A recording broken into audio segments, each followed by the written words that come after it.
My name is Jessica Cooley, and at 39 years old, I pinned the star of a general onto the shoulder of my United States Army uniform. But my story didn't start at the Pentagon.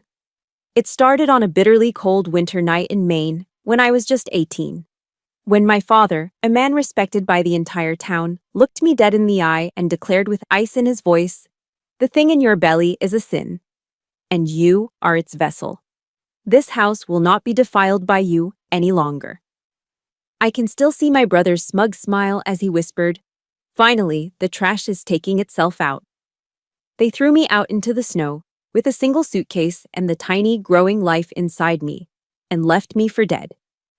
But they could have never imagined that the girl they discarded that day would one day command thousands of soldiers, and that they would be the ones standing at attention for her. Let me know where you're watching from, hit that like button, and subscribe if you believe that true strength is born from the pieces others throw away. The air in our living room was thick with the scent of pine from the fireplace and the lie of family warmth. Outside, a January blizzard was raging against the windows of our Kennebunkport home, but inside, the only storm was the one gathering in my father's eyes. Arthur Cooley sat in his worn leather armchair, the one that was more throne than chair, his hands steepled under his chin. He wasn't yelling. He never yelled. His power didn't come from volume. It came from the chilling, deliberate calm with which he could dismantle a person's world.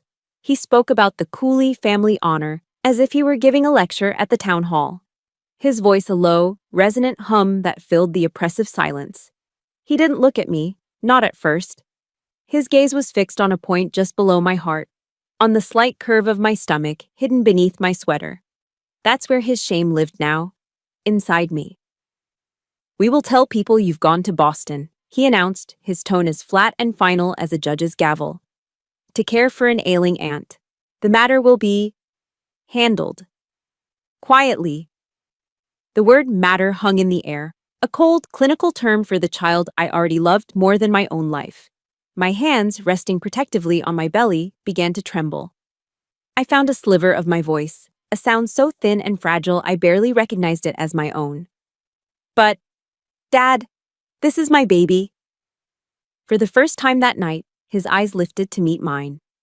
They were the color of the winter ocean just beyond our shore, gray and unforgiving. The ice in them seemed to freeze the very air between us.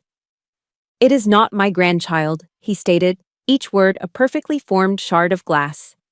"And from this moment on, you are not my daughter." There was no room for argument, no space for a plea. It wasn't a punishment, it was an erasure. A sentence had been passed, and my existence in this house was officially over. My breath caught in my throat, a ragged, painful gasp. My gaze darted desperately across the room, searching for an ally, a lifeline. I found my mother, Eleanor, standing by the large bay window. She was wringing her hands, her knuckles white. I could see the sheen of tears in her eyes, but she wouldn't look at me. She just stared out at the swirling snow, a statue carved from fear and silence. I mouthed the word, "Mom," and she gave the slightest shake of her head. A tiny, almost imperceptible movement that screamed a single, deafening message. "I can't help you." Then my eyes fell on my brother, Daniel. He was leaning against the far wall, arms crossed over his chest, a faint, cruel smirk playing on his lips. He was the golden boy, the one destined for law school and a corner office. He was also the one who had found my pregnancy test in the trash and, with gleeful righteousness, had delivered the news to our father. The look on his face wasn't just satisfaction, it was triumph. My father's words were the blade, but my mother's silence and my brother's smile were the poison that coated it. This was a complete betrayal, executed by the three people who were supposed to be my world. I was utterly, terrifyingly alone. "Daniel," my father commanded, his voice unchanged, "get her out of here." Daniel pushed himself off the wall with an eagerness that made my stomach clench. He moved toward the closet under the stairs and pulled out my old, battered suitcase, the one I used for summer camp years ago. He didn't hand it to me. He dragged it across the hardwood floor, the sound screeching through the quiet room, and threw it onto the front porch with such force that the cheap latch broke. The lid flew open, and the contents of my life, a few sweaters, a worn copy of To Kill a Mockingbird, a photograph of a friend, spilled out onto the snow-dusted wood. Humiliation burned through me, hot and acidic. I stumbled outside into the biting cold, the shock of the frigid air a physical blow. Kneeling on the porch, my fingers numb, I started stuffing my clothes back into the broken case. Hot tears streamed down my face, freezing almost instantly on my cheeks. Daniel stood over me on the top step, a looming silhouette against the warm light of the doorway. He looked down at me, his eyes filled with a disgust so pure it felt like a physical strike. "Should have thought about the consequences before you spread your legs, little sister," he sneered, his voice low and laced with venom. The words hit me harder than a slap. They were crude, ugly, and designed to strip me of any remaining shred of dignity. I snapped the suitcase shut, the broken latch refusing to hold, and pushed myself to my feet. I wouldn't let him see me break completely. I stood there for a moment, a ghost on my own front porch, as the snow began to fall heavier, the flakes melting in my hair. The raw, salty wind of the Atlantic whipped around me, carrying the scent of a storm from the coast. I risked one last look back at the house. Through the living room window, I saw my mother's silhouette as she pulled back the lace curtain, just for a second. Our eyes met across the snowy yard, a silent, final exchange. Then, as if my gaze had physically burned her, she let the curtain fall. The golden light from the dining room spilled onto the lawn, a warm, inviting glow. I could still smell the lingering aroma of the roast chicken and apple pie we'd had for dinner, a meal that now felt like a Last Supper. Then the heavy oak door swung shut. It didn't slam. It closed with a solid, definitive thud, followed by the dry, final click of the deadbolt sliding into place. That single sound was the punctuation mark at the end of my childhood. It severed me from everything I'd ever known. I hadn't just lost a home. I'd been stripped of my name, my past, my very identity. They didn't even bother to pull the drapes. To them, I was already invisible. The door clicking shut wasn't just a sound. It was the final punctuation on the 18 years I had called my life. The wind cut through my thin coat, but the cold I felt was nothing compared to the cavernous chill that had settled in my bones. I eventually found my way to a deserted bus station a few miles from my house, the fluorescent lights humming a lonely tune. Huddled on a hard plastic bench, I watched my breath plume in the frigid air. The image of my family's warm, bright window, with their moving silhouettes inside, was burned onto the back of my eyelids. They hadn't just thrown me out, they had continued on, as if my chair at the table had always been empty. That night wasn't an isolated act of cruelty. It was simply the finale of a lifetime of rehearsals. My childhood was a carefully drawn map of favoritism, and I was never the destination. The lines were drawn early, clearly, and always in my brother Daniel's favor. I remember one Christmas morning when I was 9. Under the tree was a gleaming, candy apple red Schwinn bicycle for Daniel. It was perfect, the chrome handlebars shining under the Christmas lights. And for me, there was a blue bicycle. At first, I was thrilled, but as I got closer, I saw it. Underneath the sloppy coat of blue paint, I could see the ghost of a familiar scratch on the fender from when Daniel had crashed his old bike the summer before. They hadn't bought me a bike. They had just painted over his leftovers. My father clapped me on the shoulder, his touch light and dismissive. "There you go, kiddo," he'd said with a chuckle. "You're a girl, what do you need a fancy new bike for? As long as it rides, right?" The rest of the family gathered around Daniel, oohing and aahing over his shiny new prize, while I stood next to my second-hand, second-best gift. It was about the message, delivered as clearly as the morning paper. You get what's left over. You are the afterthought. That feeling became the wallpaper of my youth. But the memory that truly aches, the one that feels like a permanent fracture in my soul, happened when I was 17. I had worked tirelessly, staying up late studying, pouring everything I had into my schoolwork because it was the one arena where I felt I could be more than Daniel's little sister. And I did it. I got a letter from the University of Maine. I had been accepted into their computer science program on a full scholarship, a full ride. I remember sinking to the floor, the letter clutched to my chest, crying with a joy so pure it felt like flying. For the first time, I had something that was truly, undeniably mine. I waited until dinner, my heart thrumming, ready to share the news that would finally make them see me. I got in, I said, my voice trembling with pride. University of Maine, full scholarship. My father didn't look up from his newspaper. He finished the paragraph he was reading before slowly folding it beside his plate. He glanced at the envelope, then at me, his expression unreadable. A scholarship is good, he said, but Daniel will be applying to private schools next year, more prestigious ones. All our attention, all our resources need to be focused on his future. You can go to the community college here. My mother chimed in, her voice gentle, as if softening the blow when she was really twisting the knife. That's right, honey. Stay close to home. You can help me around the house. Just like that, my dream was extinguished. They didn't shout. They simply dismissed it as if my years of hard work, my brilliant future, was a minor inconvenience to the grand plan of Daniel's success.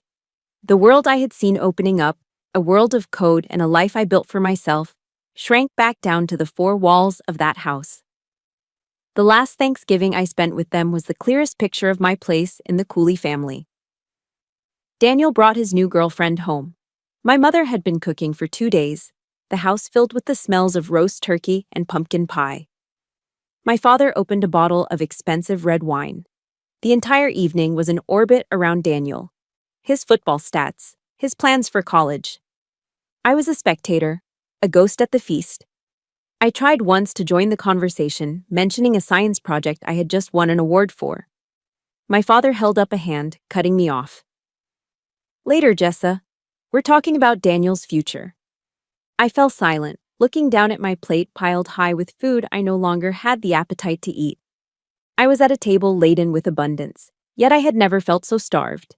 Starved for a moment of their attention, for a crumb of their approval. Sitting on that cold bus station bench, these memories weren't just ghosts, they were evidence. Evidence in a trial that had been convicting me my whole life. But then, another memory surfaced, a softer one. It was my grandmother, my mother's mother. She was the only one who ever looked at me like I was the main character. Shortly before she passed, she had held my hand in her wrinkled, gentle one. Her eyes, faded but sharp, had looked right into me. Jessa, she'd whispered, her voice papery thin. You have a fire inside you. Don't you ever let anyone put it out. Not even the people you love the most. At the time, I hadn't understood. But now, her words echoed in the empty station. A faint, warm glow in the suffocating darkness. That fire she saw was almost down to embers, choked by years of being told I wasn't enough. But it wasn't out. Not yet. She was the only one who had ever truly seen me. And for her, for the memory of her belief in me, I had to keep it burning. If you've ever been made to feel like the second choice, like your dreams didn't matter as much as someone else's, please support this story by hitting the like button. And in the comments below, just type the word FIRE to let me know you're still fighting to keep your own flame alive. I pulled the last of my money from my pocket. A single, crumpled $20 bill. It was all I had. I stared at the face of Andrew Jackson. They spent my whole life telling me I was nothing without them. Now, without them, who could I become? The question hung in the cold air, not as a whisper of despair, but as the quiet, defiant crackle of a single, surviving ember. The question of who I could become was answered not with a grand revelation, but with the relentless, grinding reality of survival. With my $20, I bought a bus ticket to Portland, Maine. It was the biggest city I could reach, a place anonymous enough to swallow my past. My first home as a free woman was a cramped attic apartment above a noisy diner.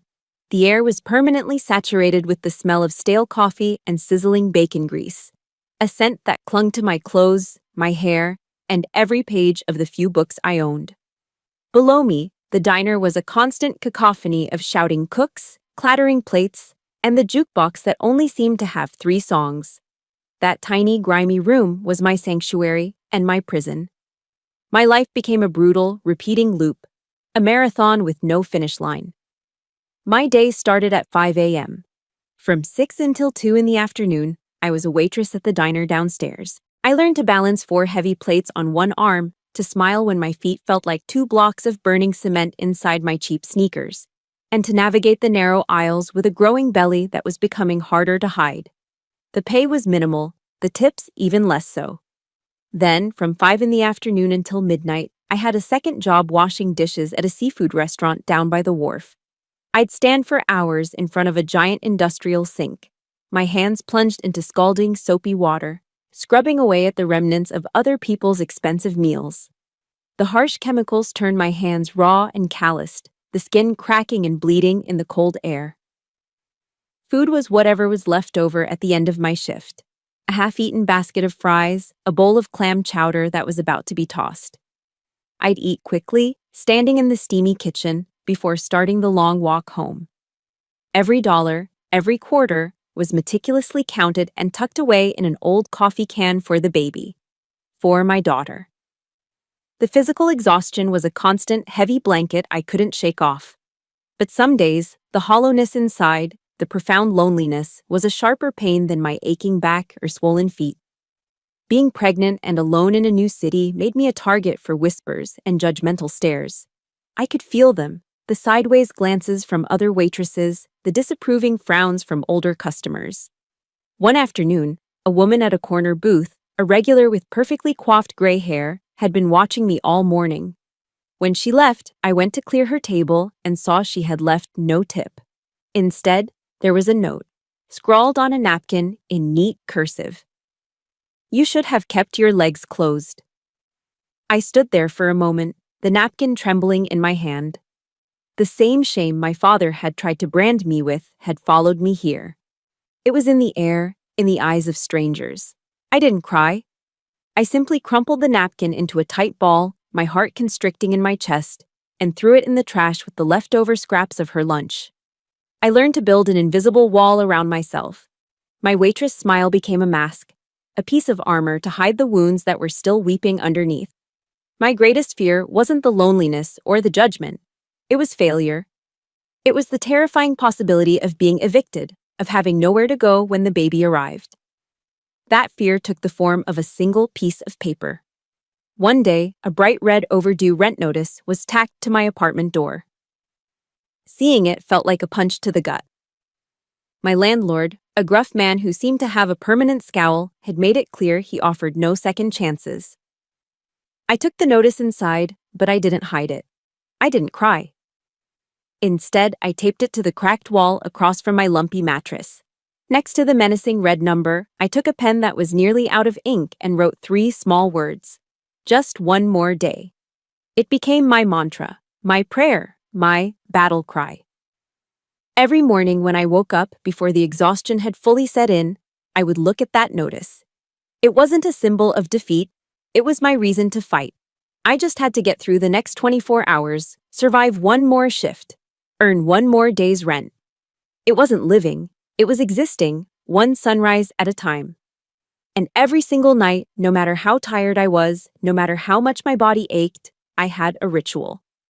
I would lie down on my mattress, place my chapped hands on my swelling belly, and feel the gentle flutter of the life inside me.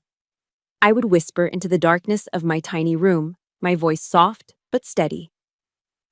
"I'm here, little one. I'm right here. I will never, ever leave you." That promise was my anchor in the storm. It was the one thing that kept me from letting the current pull me under. Rachel was born on a stormy October night, the rain lashing against my single window, the wind howling like a lonely wolf. She was born right there, in that attic room, with the help of a kind, elderly midwife I'd paid for in small weekly installments. The moment the midwife placed her in my arms, a tiny, wailing, beautiful bundle, the world outside fell silent. All the pain, the fear, the months of grinding exhaustion, it all just dissolved. As I looked at her, so perfect and new, I felt a surge of pure, unadulterated joy for the first time in what felt like a lifetime. Her tiny fingers wrapped around one of my own, her grip surprisingly strong. Looking into her clear, dark eyes, I whispered the promise that had now become my life's mission. "I am going to build you a fortress, Rachel. A fortress that no one can ever touch." The days that followed were a blur of sleeplessness and a love so fierce it terrified me. The diner downstairs was my daily battleground. Most customers were a faceless stream of orders and demands. But there was one man, an older gentleman who always sat at the end of the counter. He had short gray hair, a quiet demeanor, and eyes that seemed to see more than most. Every morning, he'd order a black coffee and read his newspaper, a silent fixture in my chaotic world. I'd refill his cup, we'd nod, and that was it. Until one particularly brutal Tuesday. A customer had yelled at me for mixing up his order. Rachel had been up all night with a fever, and I felt myself swaying on my feet, a wave of dizziness washing over me. As I placed a fresh pot of coffee on the burner, my hands shook so badly I almost dropped it. And that's when he broke the silence. He looked up from his paper, his gaze steady and concerned. "You okay, kid?" It was just 4 words, but in a world that had offered me nothing but judgment and indifference, it felt like a lifeline. The question, "You okay, kid?" hung in the greasy diner air. It was so unexpected, so out of place in my world of transactions and invisibility, that for a moment I didn't know how to respond. My carefully constructed wall, the one that held back the exhaustion and the tears, suddenly had a crack in it. I just looked at him, the old man at the counter, and gave a weak, unconvincing nod. He didn't press. He just nodded back, a silent acknowledgement, and went back to his newspaper. But something had shifted. The interaction was brief, but it was the first drop of rain on a parched, emotional landscape. His name was Frank Riley. I learned that from the name on his credit card one day. He was a creature of habit. Every morning at 7, he'd take the same stool at the end of the counter, order a black coffee, and read the paper cover to cover. He was a former Marine sergeant, I'd eventually learn, with a quiet intensity and a gaze that seemed to peel back layers. He never made small talk, never asked personal questions. But I started to realize he wasn't just sitting there. He was observing. He didn't look at me with pity, the way some of the other customers did when they noticed the dark circles under my eyes or the slight tremor in my hands. He didn't look at me with judgment either. He watched me the way a hawk watches the wind, assessing, calculating. He saw the efficiency in my movements, the grit in my posture as I worked through the morning rush, handling 3, sometimes 4 tables at once without ever losing my cool. He wasn't seeing a struggling single mother. He was seeing a soldier in the trenches. The dam finally broke on a miserable Tuesday afternoon. The lunch rush had been a nightmare. I was running on 3 hours of sleep, and a businessman at table 4 had berated me for 5 minutes because his burger was medium well instead of medium. I felt the familiar sting of tears threatening, but blinked them back, my jaw tight. After he left, I was clearing his table when Frank's low, gravelly voice cut through the diner's noise. "Hey, Cooley." He'd learned my last name from my name tag. I walked over to the counter, expecting him to want a refill. Instead, he folded his newspaper deliberately and looked me straight in the eye. "Don't let them get to you," he said, his voice firm, unwavering. I was in Vietnam. I know what a fighter looks like. They aren't the ones who aren't afraid. They're the ones who act in spite of the fear. You've got that in you. I was stunned into silence. In the year since I'd left home, people had called me a lot of things, directly or indirectly. A sinner, a charity case, irresponsible. But no one, not once, had ever called me strong. Frank's words weren't a compliment. They were a statement of fact, a diagnosis of my spirit. It was like he had reached past the tired waitress uniform and seen the warrior underneath. I felt a jolt, a current of warmth that spread through my chest, pushing back against the cold that had lived there for so long. All I could do was whisper a small, "Thank you." He didn't offer a solution that day. He didn't give me advice. Instead, a few days later, he slid a small yellowed newspaper clipping across the counter with my tip. "Read this when you get a chance," was all he said. That night, in the quiet of my attic room, with Rachel sleeping soundly in her makeshift crib, I unfolded the delicate piece of paper. The light from my small lamp was dim, but the words were powerful enough to burn through the gloom. It was a quote attributed to Theodore Roosevelt. "It is not the critic who counts. The credit belongs to the man who is actually in the arena, whose face is marred by dust and sweat and blood, who strives valiantly, who errs, who comes short again and again, but who does actually strive to do the deeds. Tears welled in my eyes and spilled onto my cheeks, but these were different tears. They weren't born of shame or self-pity. They were tears of recognition. My father, with his cold pronouncements of honor. My brother, with his smug, cruel whispers. The woman with her judgmental note. They were the critics, sitting safely in the stands, pointing out how I stumbled. But me? I was the one in the arena. My face was marred by the grease of the diner and the tears of exhaustion. My hands were calloused from the fight. I was the one striving, falling, and getting back up. For the first time, I saw my struggle not as a mark of shame, but as a badge of honor. A week later, Frank finally brought up the military. He was direct, no sugarcoating. He didn't sell it as a magical solution. He talked about the discipline, the sacrifice, the long nights away from home that would be especially hard for a mother. But then he talked about the things I craved, like a starving person craves food, stability, a steady paycheck, health insurance for Rachel. The GI Bill, which meant a college education, the one that had been stolen from me, was still possible. And most importantly, he talked about brotherhood, camaraderie. A family forged in shared hardship, built on merit and respect, not on the accident of blood. The army won't give you an easy life, Cooley, he said, stirring his coffee, his gaze fixed on the black liquid. It's not designed for that. But it will give you a fair shot to fight for one. And for a soldier, a fair shot is all you can ask for. He reached into his wallet and pulled out a small, crisp business card. It was for the local U.S. Army recruitment office. He laid it on the counter between us. My hand trembled slightly as I reached for it. The card felt heavy, dense with the weight of a decision I never thought I'd have to make. That night, I didn't put it in a drawer to be forgotten. As I changed Rachel's diaper, I slipped it into the side pocket of her diaper bag, right next to the baby wipes and a spare pacifier. The card lay there, amongst the things that belonged to my daughter's future. I wasn't ready yet, but for the first time in a very long time, I saw a door, instead of just walls. The door Frank had opened remained just a sliver of light in my mind, a possibility I wasn't yet brave enough to consider. For nearly a year, my life had settled into a rhythm of survival, and my past had become a distant, silent ache.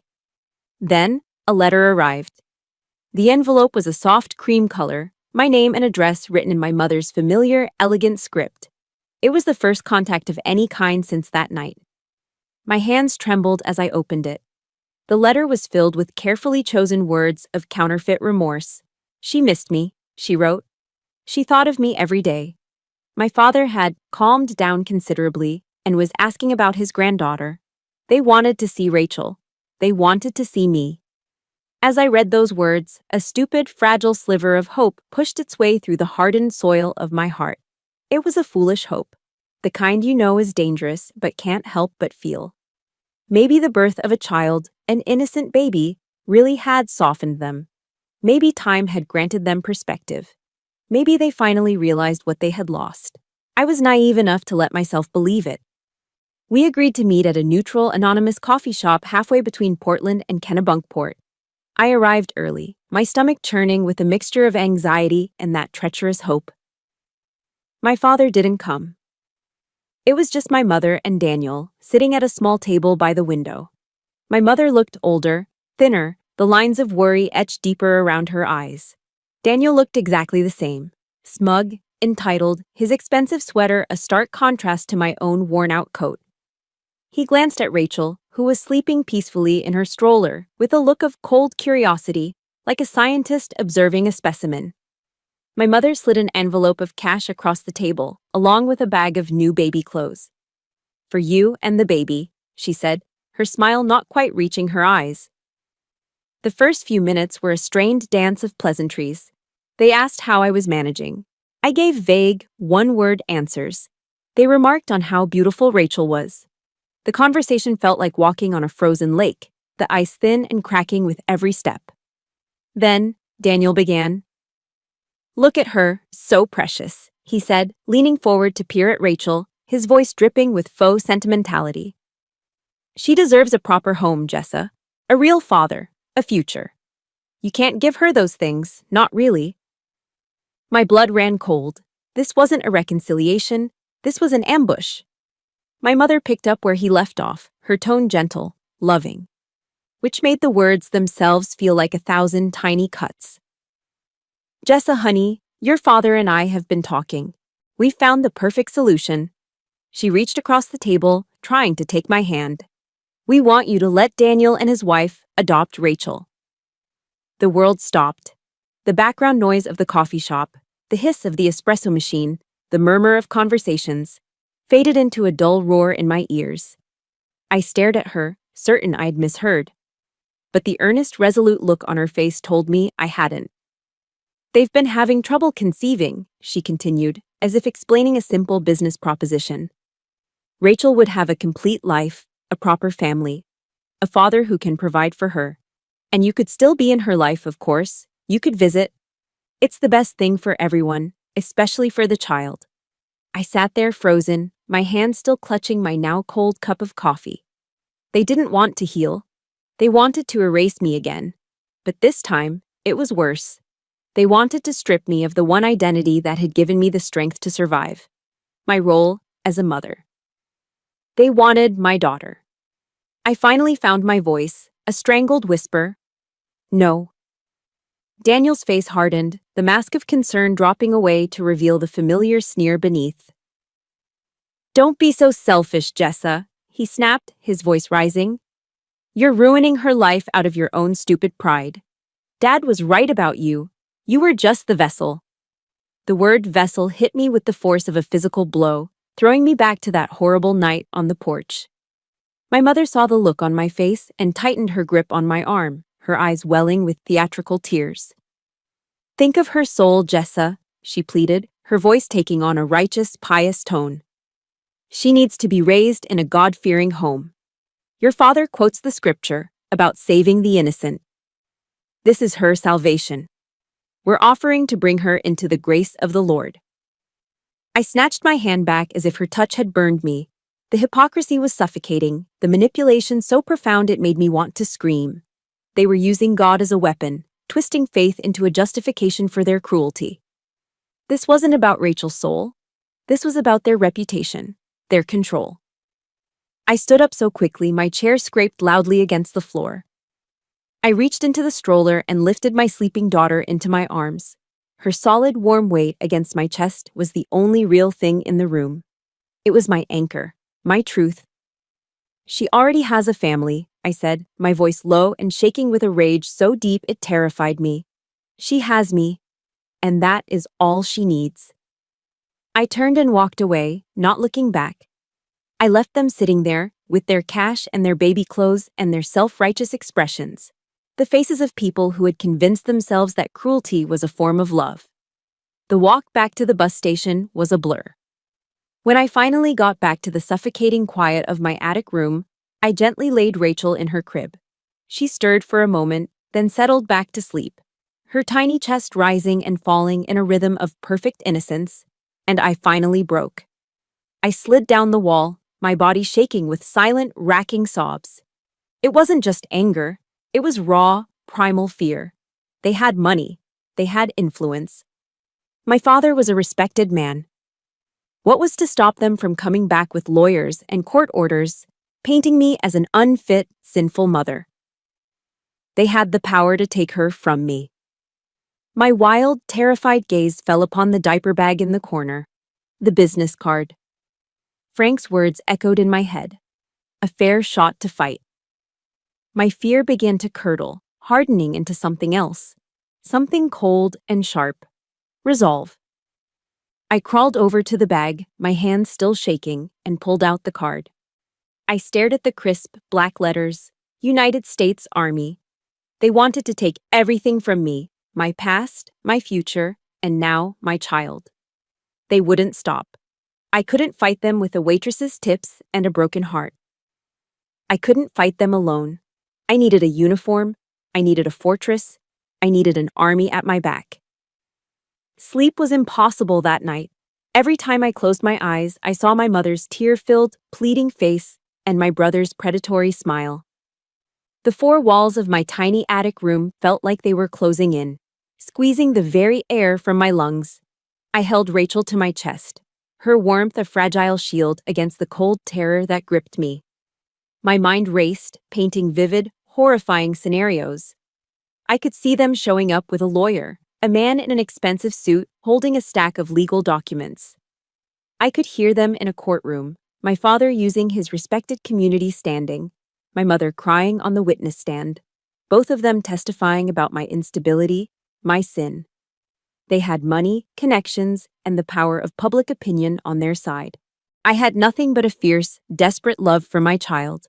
The helplessness was a physical weight, pressing down on me, threatening to crush what little fight I had left.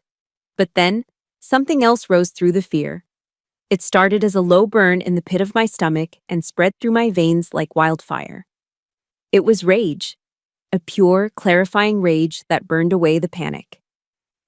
I looked down at my daughter's perfect sleeping face, her tiny hand curled around my finger. They had taken my childhood. They had taken my dreams. They would not take my daughter. A single, resolute thought cut through the chaos in my mind. They will not win. I would not let them. As the first gray light of dawn filtered through my window, I reached for the business card on my nightstand. The fear was still there, a cold knot in my stomach, but it was no longer in control. My fingers were steady as I dialed the number. A man with a tired, professional voice answered. U.S. Army Recruiting, Sergeant Miller speaking.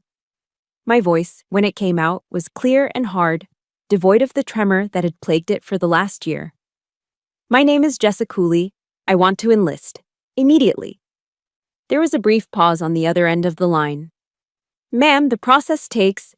I understand, I cut him off. I'm ready now. He asked the inevitable questions, his tone shifting slightly when I told him I was 20 years old with an infant daughter. Having a child can make service very difficult, Ms. Cooley, he said, a note of caution in his voice. Sergeant, I replied, and my voice was like steel. It is because of my daughter that I am calling. He fell silent for another moment. Then his tone changed again, this time to one of respect. All right, Cooley, come down to the office at 800. I had found my unshakable reason. I wasn't running from my past anymore. I was building a fortress to protect my future. The process was a whirlwind of paperwork, tests, and physical evaluations. I moved through it all in a focused haze, my determination a shield against any doubt. I scored surprisingly high on the ASVAB, the aptitude test, especially in the technical sections, a ghost of the computer science scholarship I never got to use. I passed the physical with ease. Months of carrying heavy trays and scrubbing floors had made me stronger than I knew. Finally, I sat across the desk from Sergeant Miller with a mountain of enlistment papers in front of me. He explained everything in detail, the length of my contract, the risks, the benefits. I listened, but my decision was already made. When he pushed the final signature page in front of me, I didn't hesitate. I picked up the pen and signed my name, Jessica Cooley, on the line. Each stroke of the pen felt like a sacred vow. The signature that committed me to years of service to my country was also the signature on my own personal Declaration of Independence. I was officially severing the final toxic tie to the family that had discarded me. I was creating a new lineage, a new legacy, one that would begin with Private Jessica Cooley and her daughter Rachel. Before I left for the diner to say my goodbyes, I stopped by Frank's stool. He was there, as always, with his black coffee and newspaper. I didn't have the words to properly thank him for what he'd done, for seeing me when no one else had, so I said the only thing that felt right. I'm not going to let you down, I told him, my voice steady. He looked up at me, a long appraising look. A rare, small smile touched the corners of his mouth. He nodded slowly, then reached into his pocket and pulled out a heavy bronze coin, pressing it into my palm. This is a challenge coin, he said, his voice low. Keep it. When you feel like quitting, you hold on to this, and you remember why you started. The weight of the coin in my hand felt like the weight of his belief in me. It was more than I'd ever gotten from my own father. There was one last thing I had to do. Before turning in my personal effects, I stood outside the recruitment office and made one final call. My mother answered on the second ring, her voice laced with a wary, "Hello?" "Mom," I said. My voice was calm, almost detached, as if I were a stranger delivering a message. "I'm calling to inform you and Dad that I have enlisted in the United States Army. Rachel and I will be under their care and protection now." I could hear her sharp intake of breath, the start of a protest. I didn't let her speak. "Do not ever," I continued, my voice dropping to a cold, hard whisper, "think about trying to take her. Because if you do, you won't just be coming up against me, you'll be coming up against the entire United States Army." I ended the call before she could form a reply. The click of the phone disconnecting was the most liberating sound I had ever heard. It wasn't just a conversation I had ended, it was a lifetime of fear. The recruiter who processed my final papers, a different sergeant, handed me my travel orders. "Welcome to the United States Army, Cooley," he said with a tired grin. "Your life will never be the same." He was right. When I walked out of that office and into the bright afternoon sun, I was no longer Jessa Cooley, the outcast, the vessel, the girl thrown into the snow. I was Private Cooley, and I had a war to win. If you've ever had to make a drastic decision to protect yourself or your loved ones, please hit the like button for Jessa's courage. In the comments, just write the word warrior if you believe she made the right choice. The bus ride to Fort Jackson, South Carolina, was a descent into a new world. The lush green landscape of Maine gave way to the humid, oppressive heat of the South. From the moment I stepped off that bus, my old life was over. My civilian clothes were stripped away, my hair was cut, and my identity was reduced to the name stenciled on my uniform, Cooley. On day one, I was already a target. At 20 years old, I was an elder among a sea of fresh-faced 18-year-olds straight out of high school. My drill sergeant, a man built like a bulldog with a voice like gravel in a blender, got right in my face, his breath hot and smelling of stale coffee. "Cooley, you think this is some kind of resort for single moms?" he bellowed, his voice echoing across the formation. "There is no weakness here. Do you understand me?" A few of the other recruits snickered. One girl in the bunk next to mine, a tough kid from Chicago named Diaz, started calling me Grandma. I didn't react. I just clenched my jaw, stared straight ahead into the drill sergeant's furious eyes, and screamed the only answer aloud, "Yes, drill sergeant!" The physical pain they were about to inflict on me was nothing compared to the insults I had already survived. This was just a different kind of fire. Every day at Fort Jackson was a calculated exercise in breaking us down to build us back up as soldiers. We ran for miles under the scorching South Carolina sun until our lungs burned. We low-crawled through mud pits under live ammunition and barbed wire that tore at our uniforms. We learned to field strip and reassemble our M16 rifles in the pitch dark until our fingers were numb and our movements were pure muscle memory. My body screamed in protest. Every muscle ached, my shins throbbed, and my feet were a mass of blisters. But my hardest battle began when the training day ended. Each night, after a grueling 14-hour day, I fought a war on two fronts. While the other recruits collapsed onto their bunks, I would make a frantic dash to the family housing unit on the other side of the base. The Army had assigned a caregiver, a kind but firm older woman, to watch Rachel. I had exactly 1 hour, one precious hour to be a mother. I'd rush in, my uniform still caked with mud, and scoop my daughter into my arms. In that hour, I had to bathe her, feed her, read her a story, and kiss her goodnight, all while my body was screaming for rest. The guilt was a constant gnawing presence. Leaving her crying in her crib each night to run back to the barracks before lights out felt like tearing a piece of my own soul out. It was during those agonizing nights that the challenge coin Frank had given me became my anchor. I'd sit on the edge of my bunk in the dark, the heavy coin cold in my palm, and remember his words, "Remember why you started." I started this for her. Every push-up, every mile, every moment of pain was for Rachel. I wasn't just building a soldier, I was building her fortress, brick by painful brick. At first, the drill sergeant saw me as a liability, the single mom who was bound to wash out. But as the weeks wore on, they started to see something else. They realized that being a mother hadn't made me weaker. It had forged me in a way they couldn't replicate. It had given me a resilience and maturity that the younger recruits lacked. I never complained. When the 18-year-olds cried from homesickness, I was silently cleaning my rifle, my focus absolute. I had a reason to fight that was bigger than all of theirs combined. The shift was subtle. The snickers stopped. The nickname, Grandma, faded away.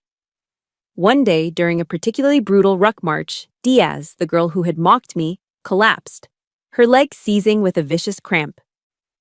The order was to keep moving. But I stopped. I dropped my pack, helped her to her feet, and slung her arm over my shoulder. We finished the last 2 miles together, her leaning on me, both of us struggling but refusing to quit. From that day on, she wasn't just Diaz, she was my sister. Slowly, the drill sergeant's scorn turned into a grudging respect. He started using me as an example. "Look at Cooley," he'd roar at a recruit who was struggling. "She's got more reason to quit than any of you, but she's still here. She's still pushing." "What's your excuse?" My defining moment came during our final field training exercise, the Forge. It was the culmination of everything we'd learned. During a timed obstacle course, a male recruit in my squad went over a wall awkwardly and landed badly, his ankle twisting with a sickening crunch. He was down, stuck. The drill sergeant's command crackled over the radio. "Leave him, complete the mission." It was a test of our priorities, the mission or the man. I didn't hesitate. I disobeyed the order. I ran back, used the combat first aid I'd been taught to stabilize his ankle, and with Diaz's help, we practically carried him across the finish line, coming in dead last. I stood at attention, bracing for the worst punishment of my life. Instead, my company captain called me into his office later that day. I stood before his desk, my heart pounding. "You disobeyed a direct order today, Private Cooley," he said, his voice calm. "Yes, sir," I replied, my own voice steady. He looked at me for a long moment, his eyes searching mine. "You put your fellow soldier ahead of the mission," he said, a faint smile playing on his lips. "You don't just have the makings of a soldier, Cooley. You have the makings of a leader."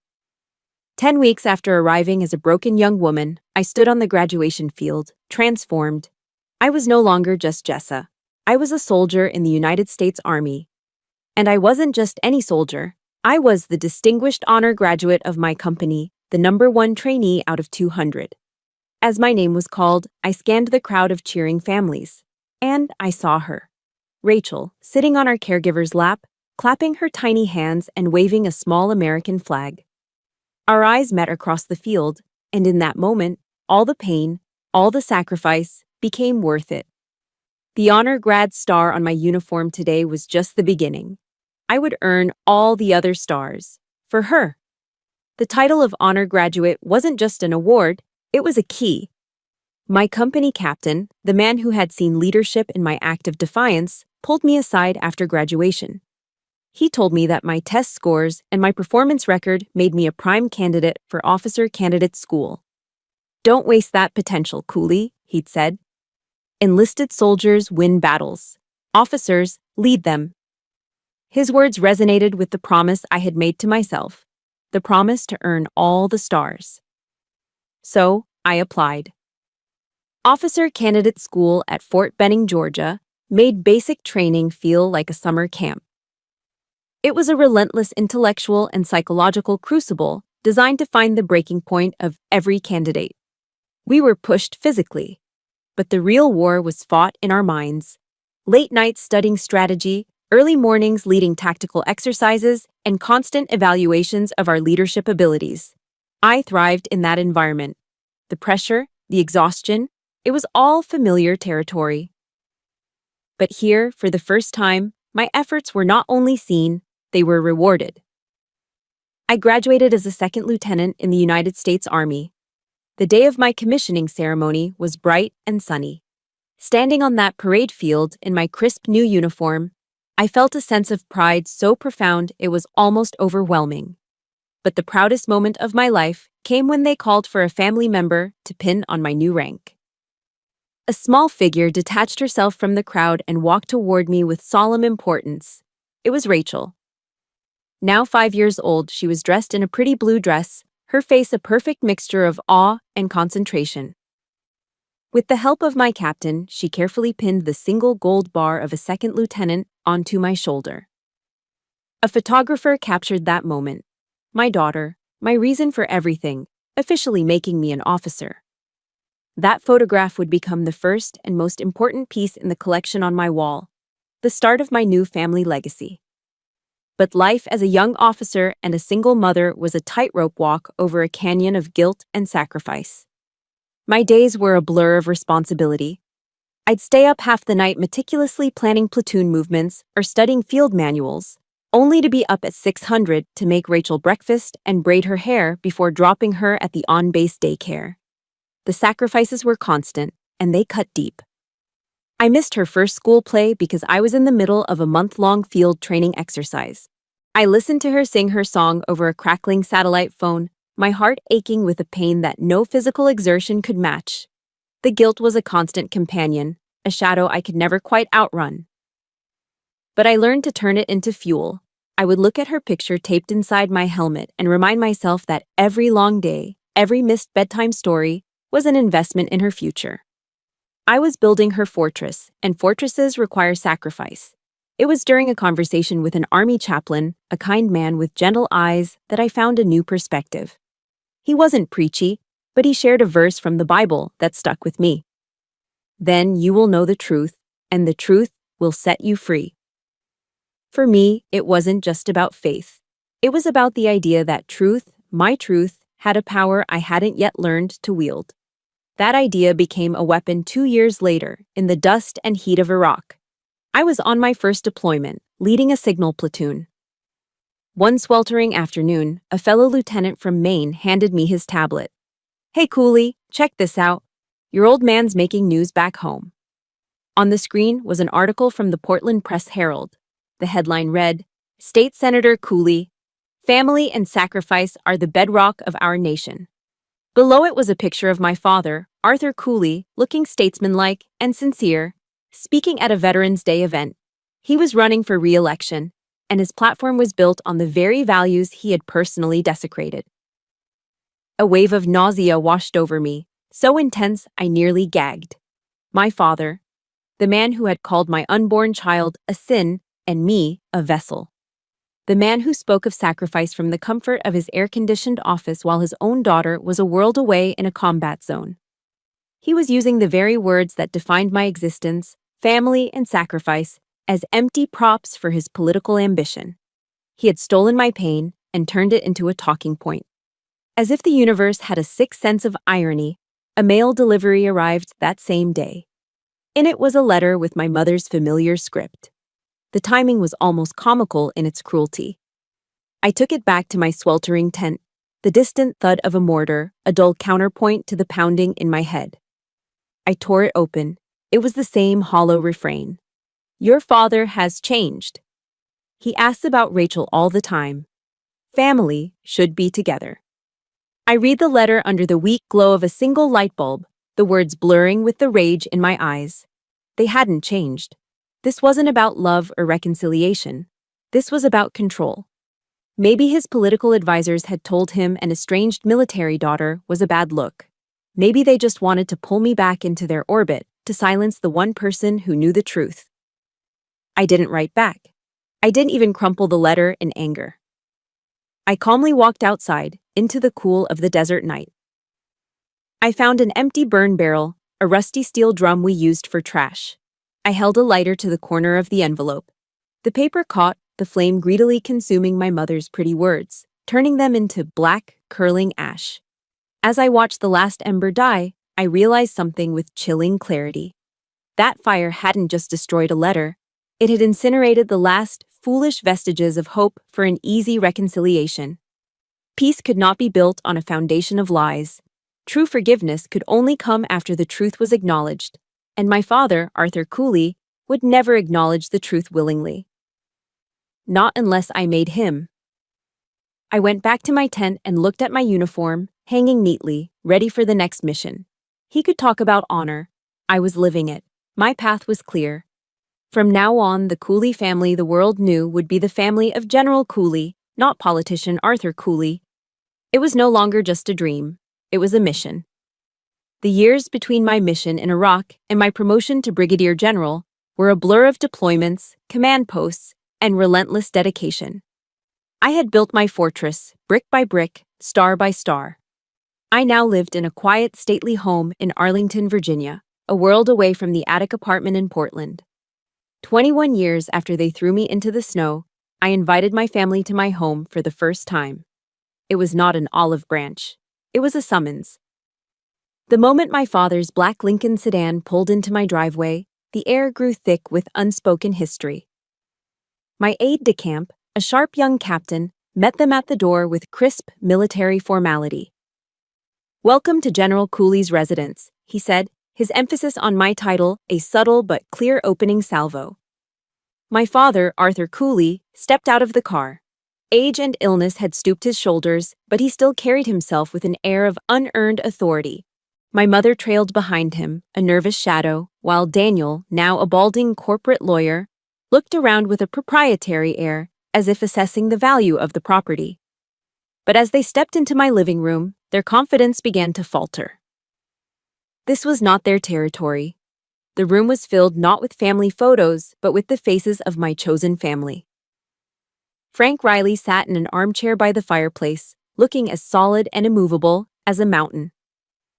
My old drill sergeant, now a sergeant major, stood near the window, his posture radiating discipline. Diaz, now a decorated captain herself, stood beside him. They were all in their dress uniforms, a silent, formidable wall of honor and earned respect. This was my arena. My father, ever the politician, attempted to seize control of the narrative. He cleared his throat and began a prepared speech, his voice resonating with the false sincerity I knew so well. "We all make mistakes in the past," he began, his gaze sweeping over the room, but avoiding mine. "The important thing is that family finds a way to forgive, to move on." He spoke of my success as if it were a natural extension of his own legacy, the prodigal daughter finally making good. He was trying to reframe 21 years of cruelty and neglect as a simple mistake. Daniel stood beside him, nodding in solemn agreement. My mother just stared at the intricate pattern on the Persian rug, a portrait of silent complicity. I let him finish. I stood perfectly still, my hands clasped calmly behind my back, my face an unreadable mask of military composure. My silence was more unnerving to him than any outburst could have ever been. When his voice trailed off into the heavy quiet, I finally spoke. My voice wasn't loud, but it cut through the tension like a razor, clear and cold and carrying the weight of command. "No, Mr. Cooley," I said, using his surname like a formal charge. "We will not move on. Before we can speak of forgiveness, we must first speak of the truth." I turned my head slightly, addressing my other guests, my voice never wavering. "Ladies and gentlemen," I said, "I'd like to introduce you to the family that gave me my name. 21 years ago, on a cold January night, this man informed me that I was a vessel of sin and threw me out of his house and into a blizzard because I was pregnant with my daughter." A collective sharp intake of breath was the only sound in the room. I let the words hang in the air, a formal indictment. This woman, I continued, my gaze shifting to my mother, stood by a window and watched in silence as her only daughter was cast out. My mother flinched as if struck, a soft whimper escaping her lips. And this man, I finished, my eyes landing on my brother, smiled as I fell. He called me trash, and then he and his wife tried to take my child from me. The room was utterly, deathly silent. The carefully constructed facade of Arthur Cooley, respected state senator, honorable family man, shattered into a million pieces. He stood there, exposed, not in front of his constituents, but in front of soldiers, people for whom words like honor and loyalty were not political props, but sacred covenants.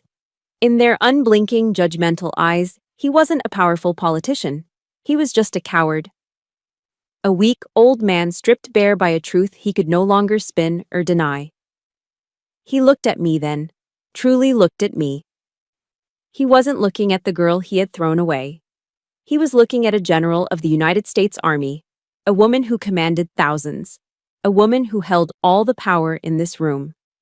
He saw eyes that held no fear of him, no need for his approval, only the cold, hard glint of unforgiving strength.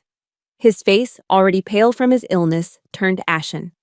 His lips trembled, parting as if to form a defense, but no words came. The silence stretched, thick and suffocating. And then, it happened. The words I'd waited a lifetime to hear, not in a desperate plea for his love, but as the terms of his unconditional surrender. They came out as a ragged, strangled whisper, barely audible but echoing like a cannon blast in the silent room. I was wrong. He bowed his head, not in a nod but in a full, profound bow of defeat. It wasn't a grand apology. It wasn't a heartfelt plea for forgiveness. It was a capitulation. It was the complete and total surrender of his power over me. And in that moment, the invisible chains of shame and inadequacy that had been wrapped around my heart for 21 years simply dissolved. They turned to dust and blew away. My aide-de-camp, sensing the shift, stepped forward. "I can show you out," he said, his voice polite but firm. They left without another word, a silent, defeated procession. After they were gone, my guests quietly dispersed, leaving me alone in the sudden stillness of my living room. I didn't feel triumphant. I didn't feel vengeful. I just felt quiet, free. My gaze drifted to the wall over the mantelpiece, my legacy wall, as Rachel called it. It was filled with photographs and medals from my career, my OCS graduation, posed photos with my platoon in Iraq, my promotion ceremonies. I walked over to a small wooden box on a side table and opened it. Inside was a single, faded photograph I had never displayed.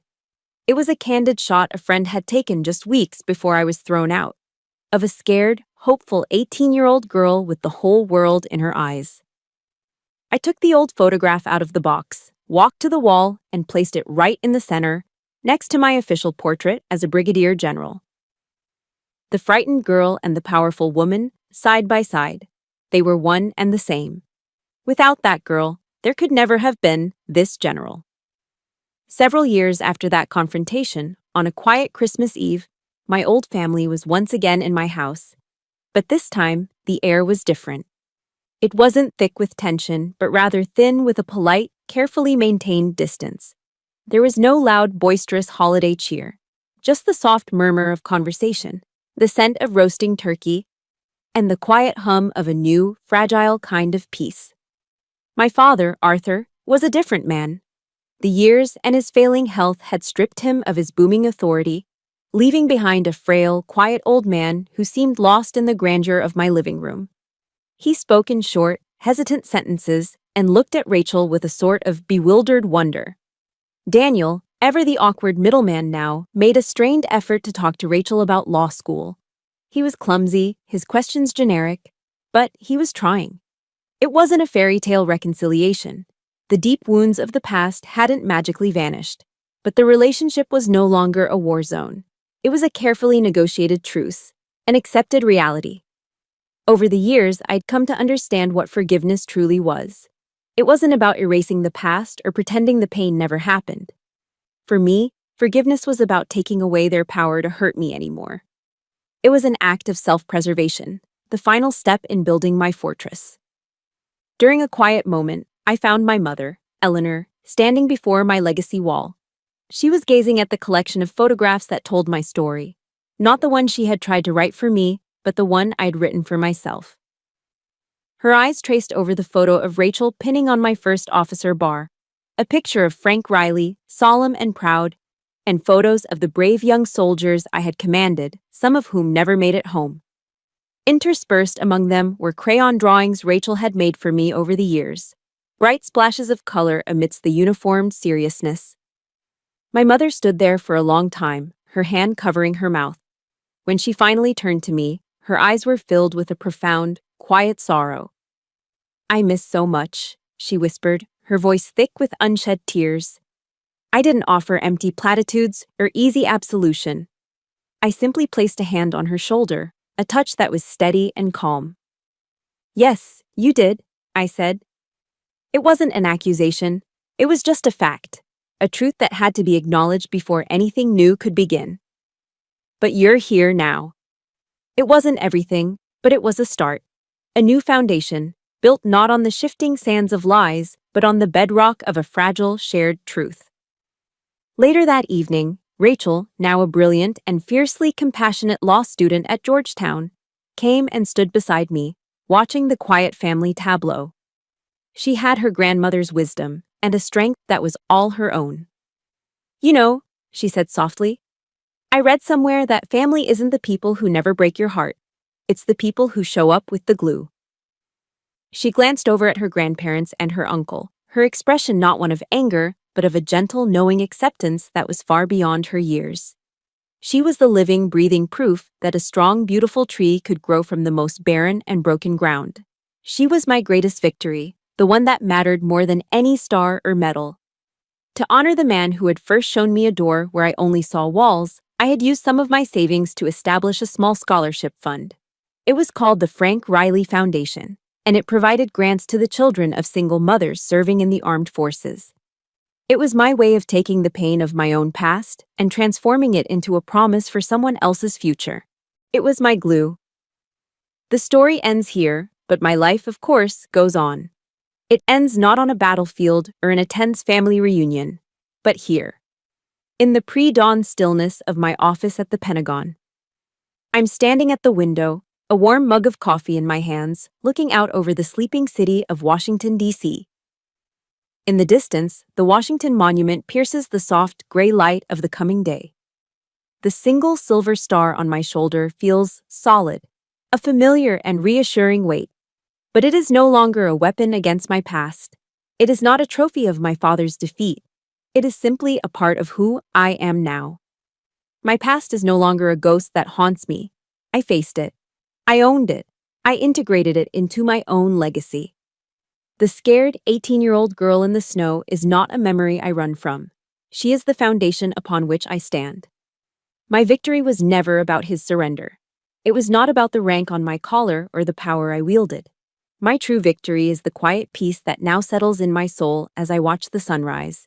It is the freedom that comes from knowing, without a doubt, who you are. I, Jessica Cooley, the girl who was once discarded as a vessel of sin, have redefined everything. I have redefined honor. I have redefined loyalty. And most importantly, I've redefined the very meaning of the word family. This time, on my own terms. And that is my story. It's a story about fighting, but more than that, it's about rebuilding. It's proof that the family you build can be stronger than the one you were born into, and that your past does not have to be your future. Thank you for listening and for being a part of this journey with me. If my story resonated with you, please consider subscribing to this channel where we believe in the power of sharing our truths.